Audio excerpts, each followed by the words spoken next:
Ma'am, अभी आप ये ऑल पार्टी मीट से बाहर आए कुछ समय पहले, उसमें किस तरह का डिस्कशन हुआ, किस बातों पे विचार विमर्श हुआ? मेन डिस्कशन ये था कि लाउड स्पीकर्स का डेसिबल लेवल क्या होना चाहिए। ऑलमोस्ट सारी पार्टियों का एक ही मत था कि जो सुप्रीम कोर्ट के ऑर्डर हैं, और हमारा भी वही था, उसकी बिल्कुल वो एनफोर्स किया जाना चाहिए।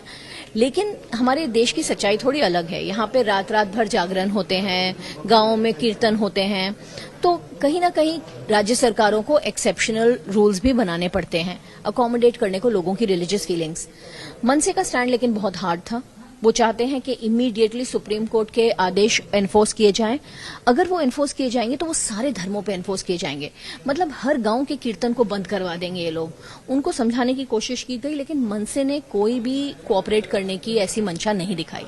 दूसरी और सबसे इम्पोर्टेंट बात यह है कि बीजेपी ने इस मीटिंग से उन्होंने इस मीटिंग में नहीं अटेंड करके एक बहुत ही गलत संदेश दिया है। लॉ एंड ऑर्डर के ऊपर मीटिंग थी, वो ऑपोजिशन पार्टी है, उनका कॉन्स्टिट्यूशनल धर्म है कि वो लॉ एंड ऑर्डर में कोऑपरेट करें, और ना आके उन्होंने अपनी मनसा जाहिर कर दी है कि वही इस सारे दंगे के पीछे हैं। यही वही हैं जो सबको प्रवोक कर रहे हैं कि वो एक धर्म को दूसरे धर्म के खिलाफ खड़ा करें। मैम, आपने कहा मनसे के जो रिप्रेजेंटेटिव्स थे उन्होंने कोऑपरेट नहीं किया, इसका क्या मतलब होता है? कौन सी चीज में कोऑपरेट नहीं किया? उनका डिमांड ये है कि जो मस्जिदों में लाउड स्पीकर से आजान होती है, जहां जहां पे वो समय के बाहर या डेसिबल लेवल के बाहर होती है, उसको तुरंत बंद कर दिया जाए 3 तारीख के बाद।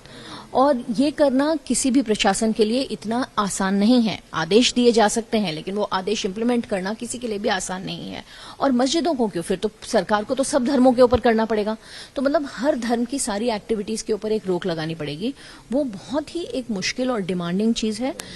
उसका डिमांड करना जायज है, लेकिन डिमांड के साथ धमकी जोड़ना नाजायज है। मैम, इतने सालों तक जो चीज दिक्कत नहीं दे रही थी वो आज सडनली दिक्कत का विषय हो गया है और एक मुद्दा बना दिया गया है, तो आपको भी कहीं ना कहीं ऐसा लगता है जो चीज मुद्दा नहीं है उसको मुद्दा बना रहे हैं लोग? 100%। इस देश का मुद्दा है महंगाई, इस देश का मुद्दा है बेरोजगारी, इस देश का मुद्दा है पेट्रोल के बढ़ते हुए दाम। उन मुद्दों से ध्यान भटकाने के लिए ये मुद्दे रेज किए जाते हैं।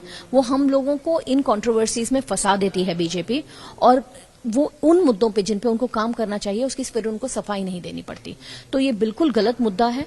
हमारे पूरा आज महाराष्ट्र राज्य का सारा प्रशासन इस मुद्दे पे फोकस कर रहा है, जबकि आज बीज का इशू है, बिजली के बढ़ते दामों का इशू है, उस पर कोई कंसंट्रेशन नहीं है। उन पे सर्वदलीय मीटिंग बुलाने के बजाय हम लाउड स्पीकर्स डिस्कस कर रहे हैं।